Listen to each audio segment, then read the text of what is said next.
তো গাইস, দেবদার মুভি ধূমকেতু তার 27 দিন কমপ্লিট করে ফেলেছে এবং আজকে আমরা কথা বলবো যে খাদান মুভিটা তার 27 দিনে এসে কত টাকা বক্স অফিস কালেকশন করেছিল।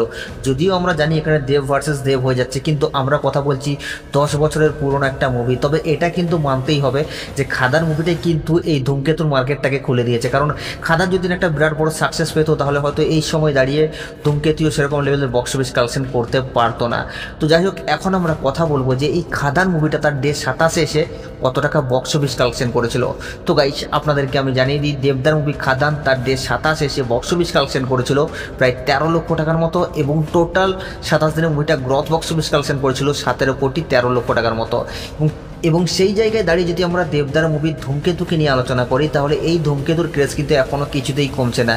এই ধূমকেতু মুভিটা তার ডে 27 এসে বক্স অফিস কালেকশন করেছে প্রায় 27 লক্ষ টাকার মতো এবং টোটাল 27 দিনের মুভিটা গ্রস বক্স অফিস কালেকশন করেছে 30,94,00,000 টাকা। তো গাইস, এই দুটো মুভির বক্স অফিস কালেকশন নিয়ে আপনাদের কি মতামত নিজের কমেন্টে অবশ্যই জানাবেন।